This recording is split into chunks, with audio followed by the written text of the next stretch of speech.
Hello दोस्तों। कैसे हो आप लोग? तो पढ़ाई कैसे चल रही है? और जिन लोगों को पता नहीं है तो एफकेट का जो है नोटिफिकेशन जो निकल चुका है, बहुत दिन हो गए ठीक है। 2 या 3 दिसंबर में निकल गया था।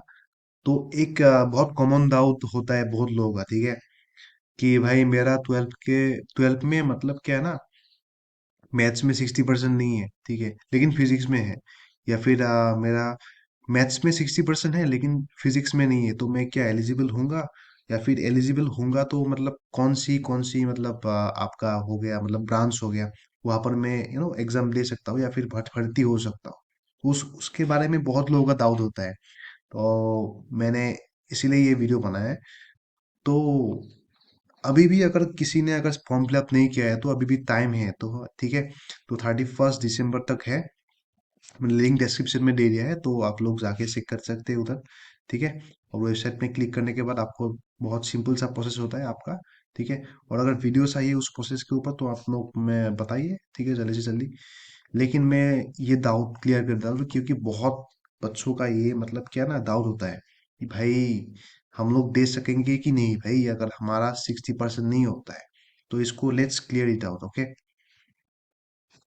तो भाई कुछ बेसिक्स जो क्वालिफिकेशंस लाइक एलिजिबिलिटी है वो आप लोगों को मैं बता देता हूँ, ठीक है।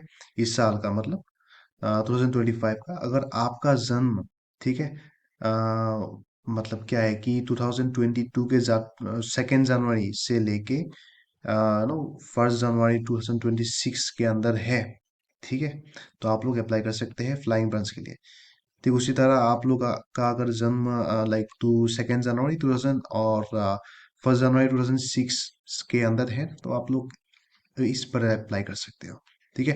And candidates must be unmarried, okay. अगर आप अनमेरिड है ना तभी मतलब आप इसमें अप्लाई कर सकते हो। और mostly youngest young like young stars को ही ये लोग एक्सेप्ट करते हैं, मतलब भर्ती कराते हैं। तो आ जाते हैं हम अपने मुद्दे पे, ठीक है। तो यहाँ पर क्या है कि आप लोगों को दिखाई दे रहा है कि फ्लाइंग ब्रांच में candidate should have mandatorily pass with A minimum of 50% marks etch in mathematics and physics. तो मैं आप लोगों को एक बात बताता हूँ। तो इसका मतलब ये है कि भाई यहाँ पर जो आपको मैथ्स में है ना और फिजिक्स में है, इसको मिला के 50% नहीं, ठीक है, आई मीन 50%। तो आप लोगों को मतलब 50% आप लोगों का होना है। सॉरी, मैंने 60% बोला था लेकिन 50% है, ठीक है। तो आप लोगों को मैथ्स एंड फिजिक्स कंबाइन करके 50% नहीं है, ठीक है। इट्स मतलब मैथ्स में भी 50% के अबव होना चाहिए और 50 फिजिक्स में भी, ठीक है। तब आप और उसके साथ साथ आपका अगर ग्रेजुएशन हो, ठीक है, 3 इयर्स का, या फिर बीटेक ग्रेजुएशन हो, ठीक है। और like candidates who have clear section है MB examination of associate membership engineering कुछ होता है, ठीक है। बेसिकली ये दोनों का ही मतलब है ना कैटेगरी, मतलब बच्चे ही देते हैं ज्यादा। तो वो लोग क्वालिफाई कर सकते हैं इधर, तो मतलब दे सकते पेपर।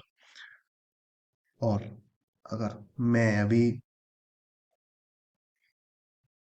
तो अगर ग्राउंड ड्यूटी का बात करें ना, इधर भी आपका सेम ही है। अगर आपका इन दोनों सब्जेक्ट में से, ठीक है, maths physics and mathematics subject में से किसी में भी अगर 50% से कम होगा ना, तो आप लोग यहाँ पर एलिजिबल एलिजिबल नहीं होंगे अनफॉर्चुनेटली, ठीक है। बाकी एरोनॉटिकल में भी ऐसा ही है, ठीक है। और अगर ग्राउंड ड्यूटी कुछ नॉन टेक्निकल्स होते हैं, ठीक है, वहां पर अगर आपका नो कुछ ऐसे ब्रांच होते हैं जैसे एडमिनिस्ट्रेटिव एंड लॉजिस्टिक, ठीक है। अगर आप 12 पास किए हो, ठीक है, ग्रेजुएट डिग्री है आपके पास, उसके बाद minimum 3 years of degree in any discipline of recognise university, तब आप इसमें एलिजिबल होंगे, ठीक है। लेकिन आप जो ग्राउंड ड्यूटी है, ठीक है, टेक्निकल और नॉन टेक्निकल या फिर फ्लाइंग ब्रांच में, वहां पर आप अप्लाई नहीं कर सकते। और बाकी अकाउंट्स ब्रांच के लिए तो जो लोग अकाउंट अकाउंट में लाइक बीकॉम किए हैं, कॉमर्स से जो लोग हैं वो लोग एलिजिबल होंगे। एजुकेशन से भी आप लोगों को पोस्ट ग्रेजुएशन जरूरी है, ठीक है। तो पोस्ट ग्रेजुएशन 12 उसके बाद पोस्ट ग्रेजुएशन आपका बहुत जरूरी होता है। उसके बाद मेट्रोलॉजी में आप लोग कर सकते हो, ठीक है।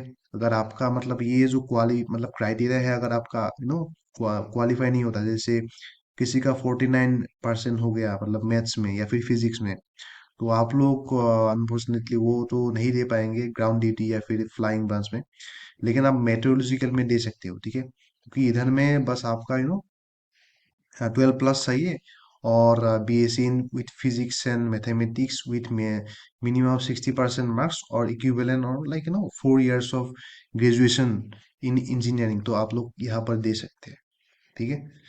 तो बस यार, मतलब जो लोग भी इस कैटेगरी में मतलब नहीं गिरते ना, जैसे 50% आपका नहीं है फिजिक्स या फिर या मैथ्स में, तो आप लोग सिर्फ दो, मतलब दो ब्रांच में ही आप लोग मतलब अप्लाई कर सकते हैं, जैसे एडमिनिस्ट्रेटिव एंड लॉजिस्टिक में अप्लाई कर सकते हैं, और मेट्रोलॉजी में, और मतलब ज्यादातर लाइक इंजीनियर्स लोग ज्यादा, मैं भी एक इंजीनियर ही हूँ, ठीक है, इंजीनियरिंग पास आउट हूँ, तो उन लोगों का मतलब ये डाउट होता है कि भाई मेरा तो ठीक है इंजीनियरिंग सही गया, उसके बाद 12th में गड़बड़ हो गया कि भाई साहब फिजिक्स में थोड़ा कम हो गया, ठीक है, 50% से कम, तो मैं क्या मतलब ग्राउंडिटी में दे सकता हूँ या फिर फ्लाइंग ब्रांच में दे सकता हूँ?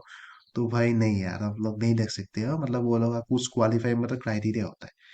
तो I hope that you guys got the clarification of it.